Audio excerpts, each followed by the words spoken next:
Facebook, Twitter, Twitch, and YouTube. I've actually stopped streaming to my campaign profile. We are only going to the campaign page because that's where info needs to be, not on my profile. So if people have been following the profile and not the page, they need to switch over. We need that to switch on over so that we can accurately use volunteers so they can take care of the page and respond to comments and things. So tonight is Tuesday. It is 7 p.m.-ish Central Time, so it is policy night. We're going to talk about healthcare, education, and or criminal justice reform / slavery systems that we have in Alabama. My main focus tonight is going to be Medicaid, because that's the thing that keeps coming up for people, and there are a lot of people that don't have Medicaid coverage currently. And from all of the things that I can find so far that don't involve our 388,000 Constitution, 388,000 word Constitution, I should be able to just say yes to expanding Medicaid. From everything that I can find, at least for the powers of governor, we should be good. The Constitution's a little iffy because it's basically, yes, you can do this outside of if the Constitution says you can't.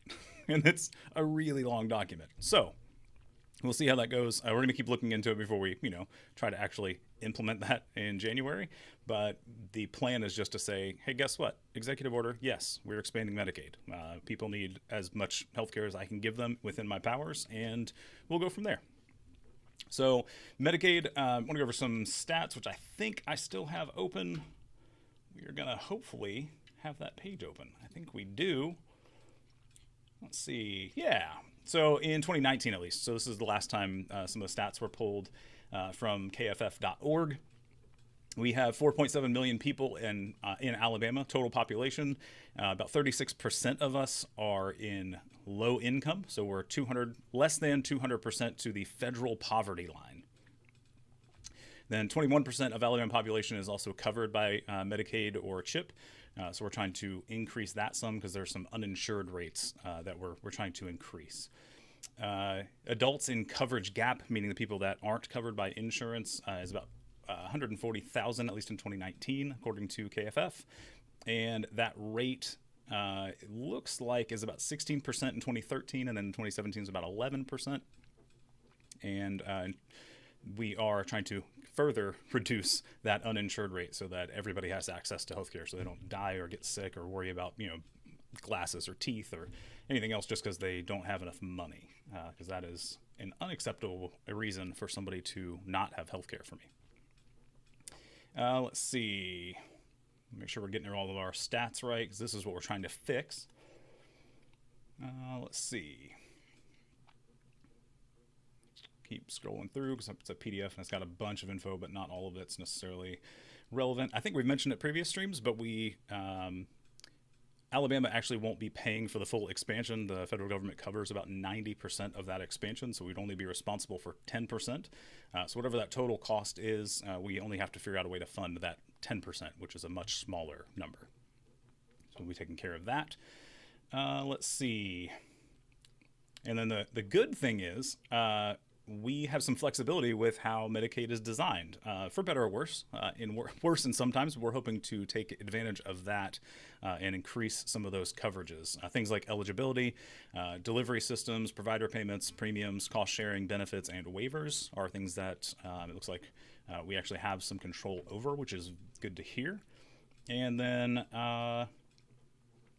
we actually have, let's see, national access, that's national, so never mind, that's not state. So that's some of the overall pieces. And then the notes from last week, some of the biggest things was making sure we were covering eyeballs and teeth specifically, because that's something that everybody, can't say everybody, but most people have. And if you have them, it should be covered by your insurance, right?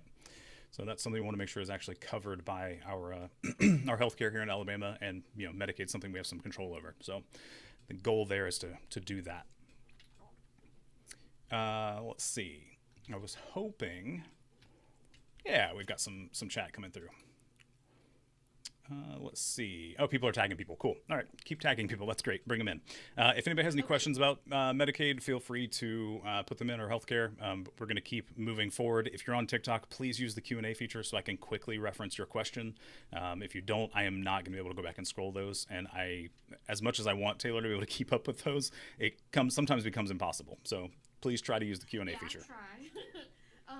Okay, so somebody is gonna have to tell me because I'm a grandmother. What is what is this Dirk sliding thing No idea. in the comments? Okay, Probably unrelated. yeah, I'm gonna mute that because Oh, you can leave him. I mean, he's just commenting, so okay, it's fine. I don't know. Uh, interaction. yeah, ALX, keep commenting. You're just showing TikTok that we're worth engaging with. Purple, if federal government covers 90%, why haven't we expanded? That's a really good question. You should immediately tomorrow call Kay Ivey and ask her why she hasn't expanded Medicaid. And ask why they won't debate. Yeah, somebody suggested it on Twitter, and we'll see how that pans out. Mm-hmm. Second Nils, I'm not doing guest requests here on TikTok because the rest of everybody else won't be able to hear you. There is an open link on my website to join this meeting that's on the other platforms. So please use that, and you can literally join the Google Meet. I kind of recognize your name, so come jump back in. Any ideas to retain nurses in this state? I mean, outside of better pay and I, lower lower staff to patient ratio is the big thing that I keep hearing. Um, that is something we need to look at. If you are, and you have RN in your name, right? Yeah, Mysterious RN. If you want to join the conversation, please go to the website and join in the Google Meet so that we can have a for real conversation and I can understand where you're coming from. Because I have no direct experience with the medical industry outside of having to go to the hospital periodically, mostly for my middle child. So, Who thinks the ER is his yeah, doctor? literally, he thought the ER was his doctor's office for a little while. So, That middle child. let's see, Elena, try to use the Q&A piece because I didn't catch the first half of your question. Yeah, not polite. Minimum wage. That is not something that I have found a way for me to affect immediately as governor. Unfortunately, our state literally blocked even the lower municipalities, so cities and counties, from raising their own minimum wage. Specifically, they did it while Birmingham was trying to increase their minimum wage, and the state literally passed legislation saying, "Whoa, whoa, whoa, no, no, you have to follow the state minimum wage," which we don't have one, so follow the federal minimum wage, and literally can't do it. As far as I know, I don't have an immediate way of finding that. I am looking because 725 is not enough. And I've made that comment several times where the least expensive county for us to live in, the last information we have, which was from 2018 or 2019, is Franklin County, and it's $35,000 for a single person to live in that county, not like have savings or like buy stuff outside of cost of living, and that's over twice the federal minimum wage. So Tanvir, I believe is how you would pronounce that. And you're muted currently. Yeah, it would be okay if you could just call me Nils. Nils, gotcha. Cool. Pronouns, preferred pronouns. He, him, they, them is fine. Okay, cool. Well, thank you for jumping on. Are you a resident of the state, or are you just concerned about Alabama? I'm just someone who's generally interested in politics and likes to kind of dissect people's head and kind of ask questions to see where they stand. Okay. Well, this is Uh, specifically a campaign policy meeting. So if it's not going to be helping us come up with policy for Alabama, it needs to be a different meeting. Happy to do it. Just a okay, yeah, different meeting. yeah, I was just curious about because I was wanting to, because like Alabama, are they like they don't rank particularly high in education, and that's one of the things that scares me the most as a Canadian about like America is just when it comes to education, it seems like they're falling behind, and it seems like that kind of school system when it's damaged, conservatives want to like bring it up here to the north. So I was just curious what your policies were pertaining portraying or that pertaining to like school and For education and education, stuff like that. yeah, the biggest thing right now is funding. So we currently we fund ours through I'm going to call it an algorithm. It's probably not the most technical description, John, if you want to chime in and correct me. But we essentially we take the number of students that are registered at the beginning of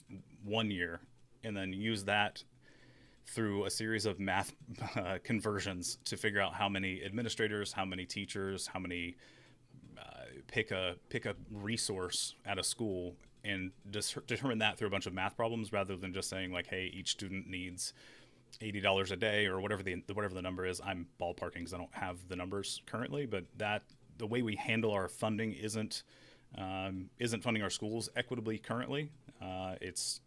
It is currently used to not fund them equitably. And part of it's through property taxes. So we actually fund our schools partially through your local property taxes, which means if let's say a region of the state was historically poor and still is poor, they can get less funding.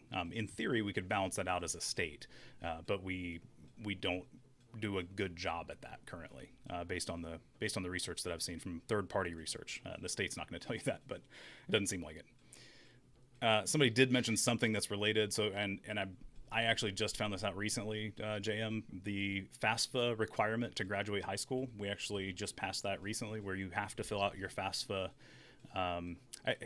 You can opt out, so I want to qualify it. Like, you can opt out of filling out the FAFSA in order to graduate high school, but you are opted in by default. So essentially, you have to tell the state a bunch of financial information about your family in order to graduate high school, without opting out. And if I remember anything about that, the way that process worked, knowing what you can and don't have to do is not always super apparent. So legally, I guess they don't have to make, or they can't make you. But if you're already opted in, and it's kind of like, hey, before to graduate, you got to fill out all this paperwork, and like that's a part of it. It doesn't feel right. And I haven't found a reason for it, because the excuse they gave was there's a correlation between filling out the FAFSA and people who end up going to college. That's a paraphrase, but yes, that checks out, because the people that are filling out FAFSA want to go to college, right? Like they want to get federal aid to go to college. The more that there's a correlation between the people that fill it out and the people that go, like that makes a lot of sense. Forcing people to fill out the FAFSA is not a way to get more people to go to college necessarily. Maybe if they know they have some funding available, I guess that's a potential reason. But it feels like there's, again, this is a feeling. This is something I'm trying to look into and I can't find any real evidence for. But what it feels is like there's something under the surface. There's another reason for it, and I haven't figured out what it is, because it doesn't click as to why they would do it based on the reason they gave. So it didn't quite make sense. But yeah. So Nils, do you have anything else that's policy specific that we can bring up? Education, healthcare, and prison system are my main three focuses. So if we can keep it there, that would be great. Especially knowing that you are out of country, you can ask questions. We're not going to accept any suggestions. that wouldn't go well. That's fair enough. I Yeah. was just curious about because you talked about the problems of it being funded by property taxes. Mm-hmm. How would you alleviate those problems and try and equalize the opportunity for communities through policy? Yeah, so for me, it's going to be finding another source of funding that we can balance that out with. Unfortunately, our state puts a lot of that into our Constitution directly. So, and I believe that funding piece, if not explicitly, is in the Constitution. The way that it's written is like, hey, you have to fund schools through this method. And then, the Constitution says you have to do this, but the actual method may not be in the Constitution, but you have to use that specific process. Again, you may not know a whole lot about me. I am not a career politician. I started out in thinking about running in October of 2021, and this is going to sound like a rehash for people that have been watching, but I've got a lot of new attention here recently, thanks to our primary runoff being over. And I got pissed in October when I found out that our state allocated our federal COVID relief funds for more prisons in our state. So we didn't spend $400 million that we could have to help the citizens and residents of Alabama in a pandemic. We decided to allocate that towards future prison systems, which we've now signed a contract for to the tune of 1.2 or 1.3 million, and the remainder of that they're trying to sell bonds for, which I was happy to see there was not enough interest to sell out the first time. They're going to have to do another round of bond sales, and that finding that out was frustrating enough, and then knowing and not seeing anybody speaking out against it directly was more than I could stand, I guess, at that point. Like, as soon as I started realizing how problematic the system was, knowing that it's a, you know, essentially a for-profit prison system, and that's why we could spend COVID money on it, because there's an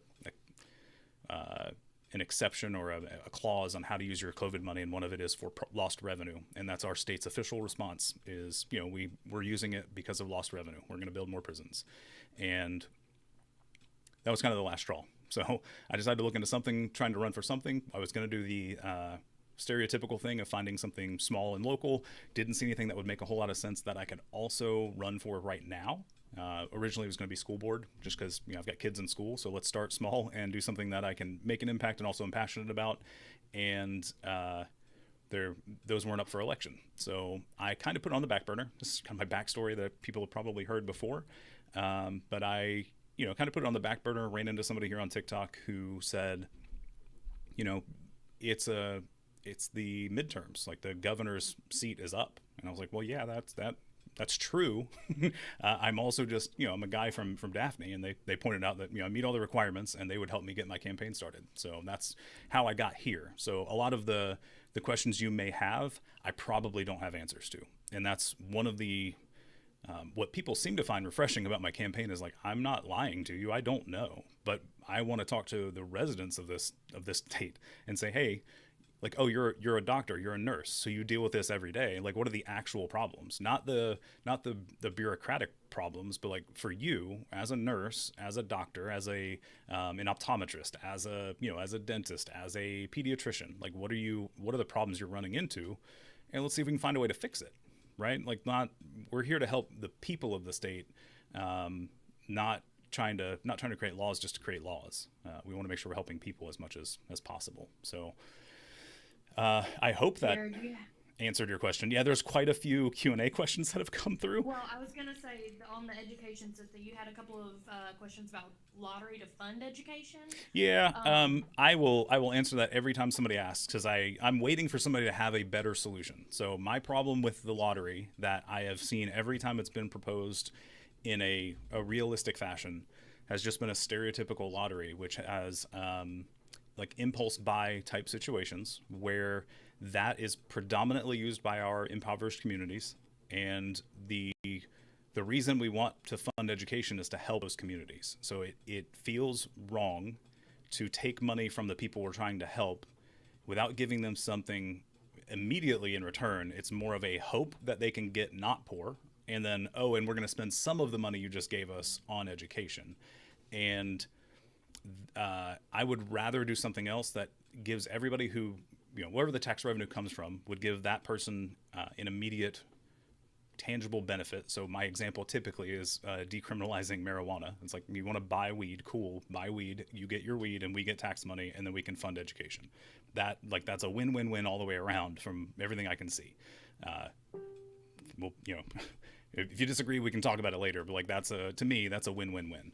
And we need to find things like that. I keep hearing a dinging, and I'm not sure where that is. Too. But I was gonna say, like, that is, like, just to clarify, he is not opposed. Yeah, not opposed to a lottery. The concept of a lottery. Yeah, my problem is I haven't found one that doesn't disproportionately affect the communities that are already poor in our state, which are the ones we're trying to help with the education funding. So that's like, I want to help education, but I don't want to do it at the expense of the people we're already trying to help and already need that money in their system. So it just doesn't make any sense to make them poorer. give them the opportunity to make themselves poorer because it's their decision, sure. Because that's usually the rebuttal is like it's up to their choice, and I'm like, okay, sure, but like we're giving them an easier way, so let's not do that when we have better options. Well, there's all. I mean, it's like you said before previously, predatory. Like that's the key Yeah. word is that there are things that are predatory. Yep. And if we can find a way that isn't predatory, then let's go for it. Yeah. Uh, let's see. We already talked about FAFSA requirements. JM, I didn't click your Q&A. I saw it pop up and I didn't actually click it. So I'm just going to pop through those real quick so they get out of the queue. Someone mentioned the pink tax. If That's we're talking yeah. about like literally the change in price for products that are for Menstruation and oh, okay. So we're talking about menstruation, not just products that are they're- geared towards feminine people. I would say Yeah. I would say both, but that's I'm not sure which one you're talking about. you're right. Vote Blue USA access to birth control as best I can. That one is we'll see. If I can do it through healthcare, yes. let's if I can do it through like Medicaid or something, let's figure out a way to do it. And again, this is my call to action every meeting. If you are passionate about something and you understand that part of our state, I need your help. Like this. Governors don't do this on their own. In fact, most governors are just signing off on the paperwork. They aren't writing that policy on their own, right? They're not. That's not how it works. If they propose policy, they have a team who's helping them write that, and I need that also. Like that's gonna how this works. Or that's gonna have to be how this works. Getting rid of gas tax. What I would rather do is find a way to pay you more so that isn't a concern. And I know that sounds like a cop out, but like I don't know enough about it to know whether or not what it actually is, why it's actually problematic outside of we're all underpaid. Like outside of that, I'm not sure what the full on problem is. Again, it wasn't a part of my initial platform. So if that's something you're passionate about and know about, let's talk and get something in mind. Let's do it. Riley, better way to ensure ADA guidelines for buildings. I think we can add on to that as a state. Whether or not I can do it as governor is another question. I know our state we don't do anything above and beyond ADA than we have to, and that includes like making sure you don't discriminate against disabled people. There's a weird rule in the way the ADA is written where you can discriminate as long as you have less than a certain number of employees, and we don't change that either. And if that's something I can do within the power of governor, let's go. Again, if you want to help out with that, I need help researching and finding out ways I can do it as governor, because that's not.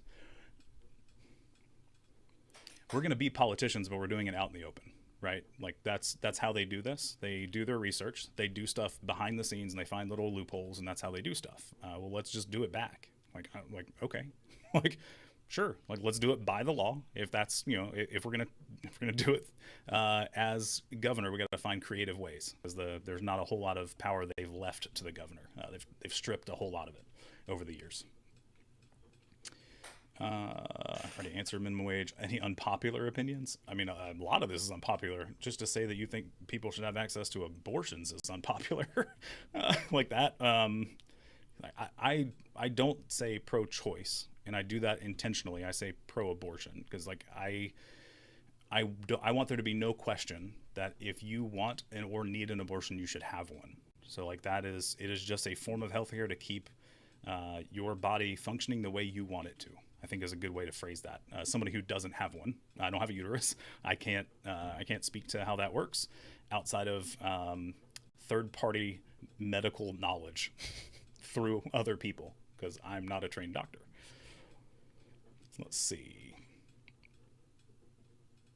What we can do to help the education system. JM, I think I covered this earlier, but the primary focus is funding right now, because I know that is a large part of the problem, including like. If you talk about teacher retention or anything else, a lot of it could be helped with funding. From what I gather, from the teachers that I've talked to, a lot of it's funding related. At least the ones who seemingly care about the students, funding is a lot of part of it. And it's not just physical, like their well-being funding, but funding for supplies and making sure schools are upkept and all of that, like expanding the school when or before it's filled to the brims, right? And like making sure that that's done ahead of time rather than as a reactionary, like, oh yeah, no, our teachers have 40 kids in each class, we kind of need to expand. It's like, all right, well, maybe we should plan ahead for that. There's potentially a boom and it takes time to build buildings and everything. I get it, but there should be a way to plan around that if we care to keep those numbers low where they statistically should be, which I think is closer to, if you're a teacher in the chat, I think it's closer to 18 or so per teacher. It might be lower, but it's definitely not the 30 or 40 that we average now in the higher ages at least. Let's see. Electro, I'm not ignoring your question, so I'm going to pop it up. Gun control, I don't have a proposal for it. That is not something that I have enough information and have not talked to enough people who have an understanding of all sides of that situation. I've talked to a few people who are gun enthusiasts and they have their opinions on it, and I need to talk to more people. Part of that's healthcare, part of that's psychologists. When you talk to a lot of people who would need to be involved in that conversation, because it's not a one-sided issue. I do think something needs to be done. I will openly say that something has to change because I'm tired of fearing for my kids' life when we send them to school. So that's about the best that I have for you there. Unfortunately, that's what I've got right now. Keep going. I already answered this earlier about minimum wage. I don't think I can directly, but we're going to see what we can do. I see a question that we've talked about I'm scrolling, so... Yep. Can you go shut the door, please? I'm in the middle of the meeting. That would be my 5-year-old. Did he say my name? Yeah. Oh no, I need you out of the room. Oh, my 5-year-old's going to join us. So there is a question about how can we promote the campaign locally. There's 3 main ways that you can help the campaign and promote it. So it's sharing stuff on social media. So as you see posts show up, comment it, like on it, or comment on it, like it, share it to people who are not happy with the way the state is running currently. And by that I mean going a different direction, not going the same direction faster. We're not looking to head that direction. Maisie, I'll let you in. Let's see. Hold on just a second. But promoting the campaign, it is primarily social media engagement. That's the big thing. It's going to be donating, because that's how you get your name out there as a candidate. And then volunteering. So that would be, literally donating your time on a regular basis to come in and help us with tasks like research, social media posting, responding to comments, things like that are the ways you can help promote. And then posting about it I've seen people talk about this, the campaigns being talked about in places like Reddit, things like that, places that I'm not active, mostly because Reddit doesn't like new accounts. They like some... they like you to have karma. You have to have proof that you're a real person. You're not just a random new person who wanted to run a campaign, so they started a new account. Let's see. And I should have clicked that before I went. So you do realize that I'm literally in the middle of a meeting right now, right? Yeah? Okay. I need you to go brush your teeth and head to bed. Thank you. Go. Yep. Love you. Talk to you in a bit. All right. JM McCoy, there is a volunteer form on the website. So if you head over to the website linked to my bio, I'm going to hold on a second because I don't know if you can hear me over them on TikTok. Shut the door, please. Reese. To volunteer, there's a volunteer form on the website. Fill that out, and it's going to feel like an application to a job, and that's intentional. The first part says I can't pay you because I don't have the funding for it. If you're curious how much the campaign has, we had our first financial report today, and I live streamed thanking everybody and telling you how much the campaign has taken in and how much it's spent. So we're going to do that every time we have to fill out a report, which is monthly until October. Then it's a weekly thing. So we'll be reporting back and making sure everybody knows where we're at. Part of that though is I can't pay staff. I don't pay. Hey, I'm not supposed to pay myself, and I can't. But I can't pay my campaign manager, my IT people. Like all of those are donating their time, and you will be doing the same thing as a volunteer. With that though, I need you to know that you can give me as much or as little time as you want. So if that's, the thing I usually is like, if you want to give an hour a week, great. Like, I would really like that hour a week if that's what you're going to give. And if it can be more, that's even better. But just give what you know you can, and then we know how to properly allocate those resources. So, and I will say, please be patient, as we just got a large influx of people interested. So we are going through those volunteer forms as quickly as possible currently. I promise. And if that is something you are passionate about, you know what? I can't hear you, Taylor, because my kids came in here and switched an input on my stereo. No, I just said I promise I'm working as fast as I can. I'm Yeah, working on it. I saw your box light up, and I went, "Oh, I can't, I can't hear you. I should be able to." All right. Yeah. So let me wrap that up, and then Anna, I'll get to your comment in a second. Yeah, if you're going to volunteer, just make sure you're being honest with yourself and us with how much time you can actually volunteer. So if it's an hour, that's cool. If you can donate more, that's great. But what we don't want is to say, I don't want you to say, like, to make us feel better, like, hey, I can give you 10 hours a week, and then it's really only like 1 or 2. Just tell us 1 or 2. If you can do more, like, log in and do more. But we can properly allocate resources if we know realistically how much time you have. Did I miss anything that's important on the volunteer side, Taylor?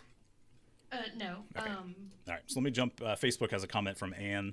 Let's see. Teacher in the chat. One of the big things I worry about that I think needs more funding in schools is special education. In a lot of places, there's not enough paraprofessionals to help kids in need. Slim to no funding for self-contained classes. And I think your comment is longer than my preview will show, so I'll just read the rest.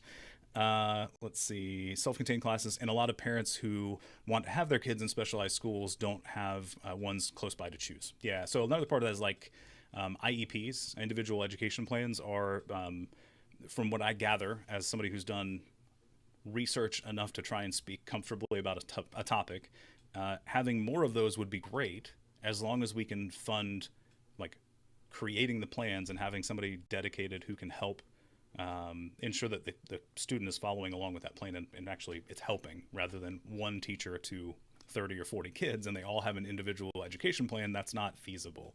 Again, it comes down to funding, because even if we had enough people in our state who wanted to, I can't ask them to do that at the rate at which we're paying our teachers. You are, speaking to Anna, you are more important than what you're paid for right now. I don't know why people have a hard time saying that, but let me scroll through.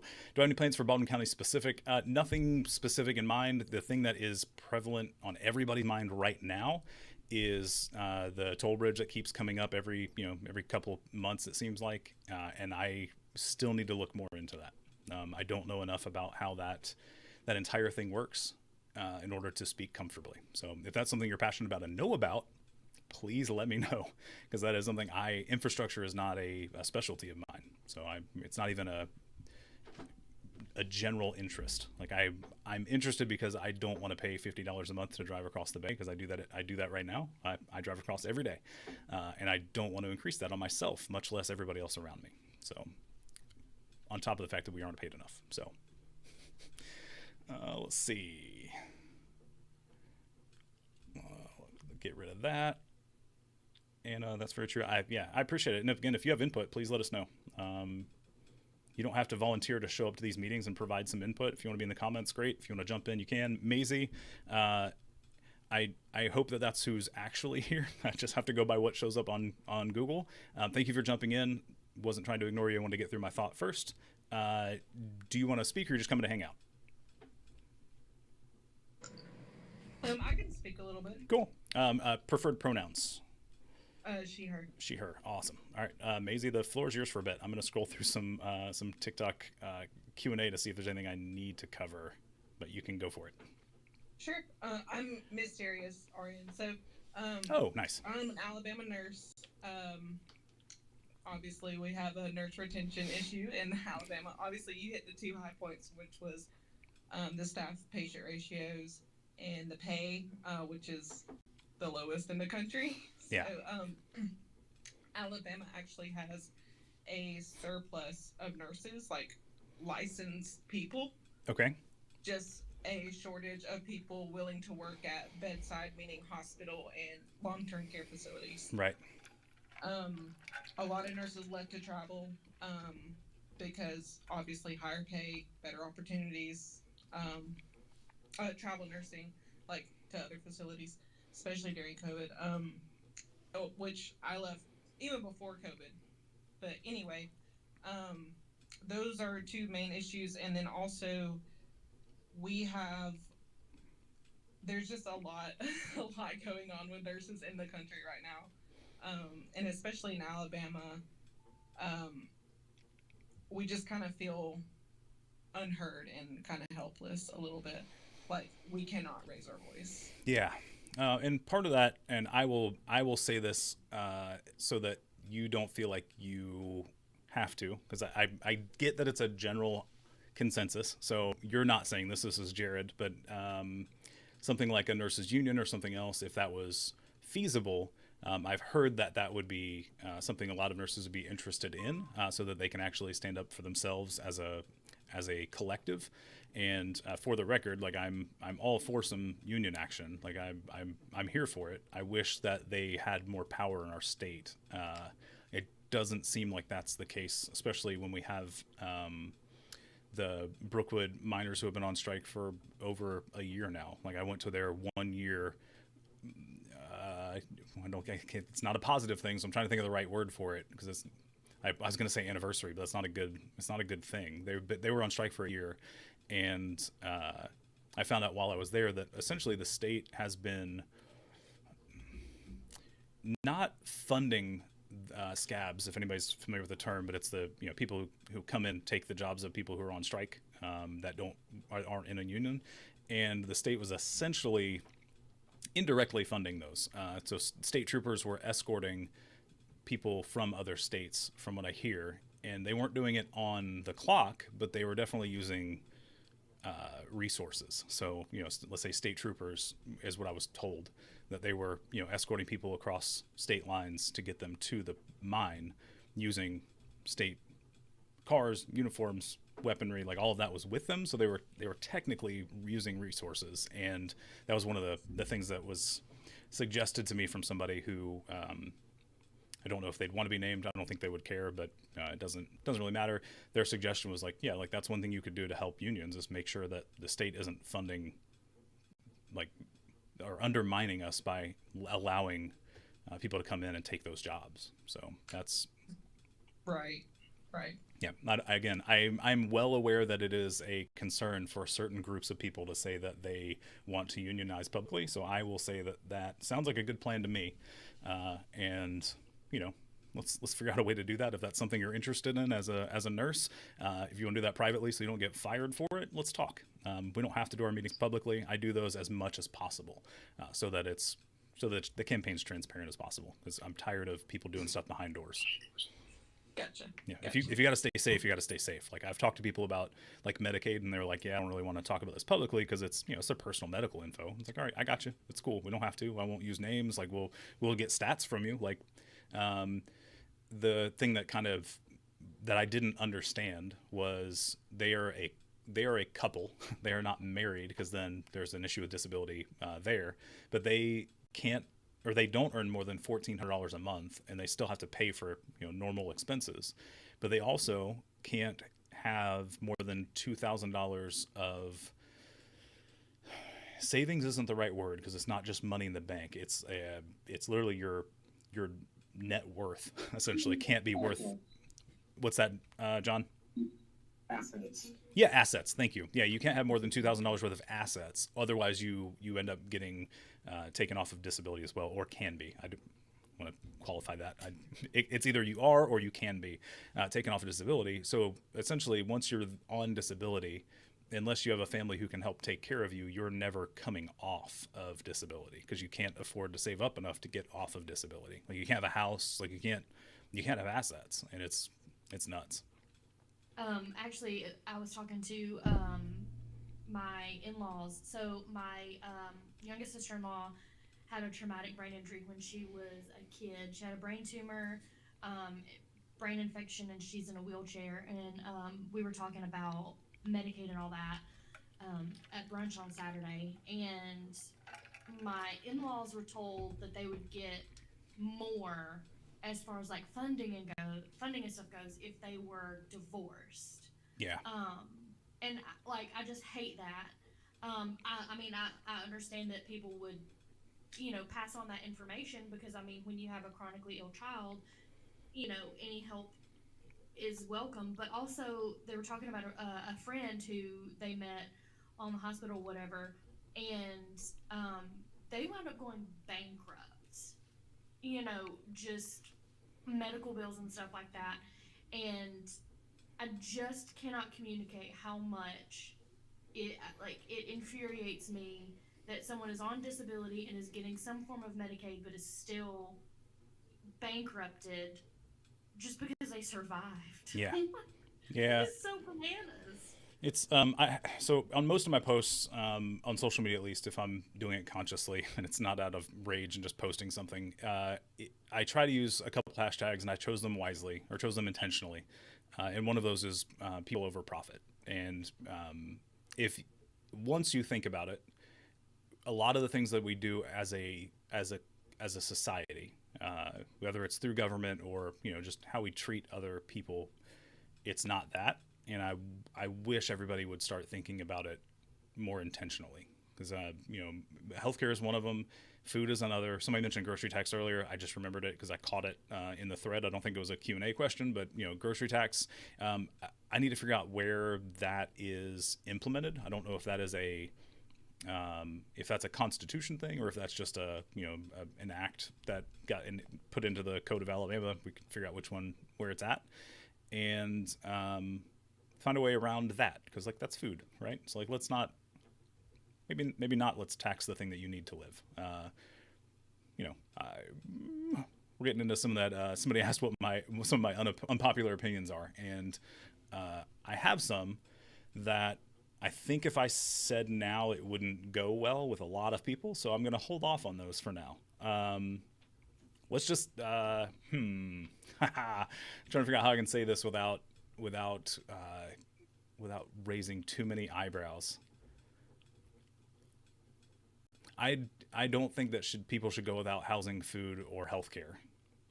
And there are ways to do that certain groups of people won't like the way it's handled. But if you don't have access to those, you will be fine. I'm not sure how else I can say that right now, because I've got to figure out if we can do it at a state level or not. You can do it very easily from the federal level, but there's some state stuff that I have to figure out if we can actually do before what I don't want to do, and the reason I'm being cautious, I don't want to say something that I can't actually do. I don't like doing that. And that's why when people say how are you going to fix it? And it's well, I'm not sure yet. Let's figure out a way, because I don't want to lie to you. That we have enough of that in politics in general, and I just don't want to be that person. I would much rather say. I have a feeling it's not human storage units Uh, for the houseless. No. And if you're not aware,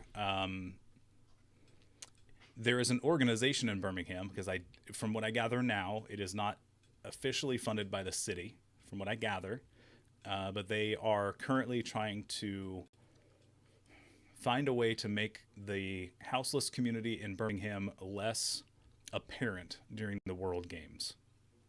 And the first attempt, which they are now calling a prototype, was essentially a chicken coop that they were going to let people or force people to stay in. I say force because they weren't going to let them stay in the normal place, and they were making them go to specific places. So They have already, as I previously said, if you listen, they've already displaced. I drive downtown every day, and I pass a large community, and they have already displaced a large amount of houseless people. Yeah. So it's there's a creator on here that I have engaged with previously, and they were the ones who brought it to my attention. Star Rob, she runs an organization downtown that tries to give back and help out with the houseless community, and they're the one that I'm getting a lot of this information from, because they're able to go to the public meetings and things like that. So I'm trying to get info from them, so it's as close to firsthand as possible, since I can't go to the meetings myself. But if you're interested in that, especially if you're near Birmingham, please go check out their account. Be aware that they are passionate and should be, but just they're very passionate because they love their neighbors. They've been doing this for a long time for free with their organization. So if you're going to comment, please listen first and then comment after you know what's going on. Anna Smith, I wish I can't do that here. Universal basic income. The way that actually works, the state can't really, like the state, Alabama can't do that. The federal government could, but we can't do that here. We don't have the money. We'd have to come up with the money, and that's. I don't know how we would get that passed in the first place, but I'm not even sure how we would fund it yet. We can't just make money. Not how it works, unfortunately. It'd be easier if we could. Let's see. What policies do you want to work on first? If you're able to win, I mean, the first one is creating. It's technically it's an executive order, and I've got to come up with the name. I have some ideas that are going to be kind of cheeky, but coming up with a committee or a commission to review all of the currently incarcerated individuals who are there for victimless crimes, and finding out which ones have should be let out. I'll say it that way. The ones that shouldn't be there anymore. Not almost everybody there shouldn't be, but I want to make sure we're cautious on who's just being let out. That isn't going to be immediately just back into the system. We got to find a way of supporting the people who are coming in or coming out. Sorry, so coming back into society out of the Department of Corrections. But want to find those people and get them out. Our prisons are overcrowded, to say the least, and very dangerous. So the more people we can get out, the more lives we're going to save. So that'd be the first thing. And yeah, it would be nice. Universal basic income. That would be great. Please pester the mess out of all of our people in federal government, because they are the ones that can actually do that. Let's see. I saw a few questions about law enforcement, so I feel like that should maybe be. Oh, they didn't put in the Q&A. Oh no, what a shame. Oh, no, it's okay. it was So at the beginning, and I. yeah, no, we can talk about it. So I have to preface this similar to when I talk about political parties. I don't like the Democratic or Republican parties, like the system that they're set up and uphold. I do not like. There are people in those systems that are, they're people trying to do good. In my opinion, the system's broken, and they can try, but I just don't see it. I don't see it being beneficial, and I think our current election cycle is showing that, even at a state level. If you're aware of my competition, I think we're all on the same page. Like there's no real difference there from a policy standpoint. Maybe on the education side, maybe, because one of them has an education background, so I will give her that credit. I haven't seen anything specific, but they have more experience in that area, so maybe. But going back to the policing, law enforcement has been created to do one thing, and it is not to protect people, and that has been upheld by the Supreme Court. Like, police are not here to help you; they're here to protect property, not people. And as much as that's going to piss off some people that are in law enforcement, like it's literally not their job. So as much as people like to think that they're here to help us, they aren't. And I think we have to find a way to fix that. So either shifting funding to places that would handle the things that they aren't supposed to handle in the first place. So what is like mental health resources. So when somebody calls and says, hey, my brother is having a breakdown, send help. Well, we send somebody who can handle a mental health crisis, not somebody who shows up in body armor with, assault rifles and shotguns in their trunk. Like that's not an appropriate response to that crisis. And we have to fix that. So there's lots of ways people have said that in much shorter ways, but those aren't helpful to conversations. So I don't want to say it that way because it doesn't actually get people thinking about the problem. It's a reactionary thing. I hope that answers your police question. Like I like people and I want people to be better off, and that job is not good for anybody involved. Like it's not even good for the people that work in that job. Like, it's not a.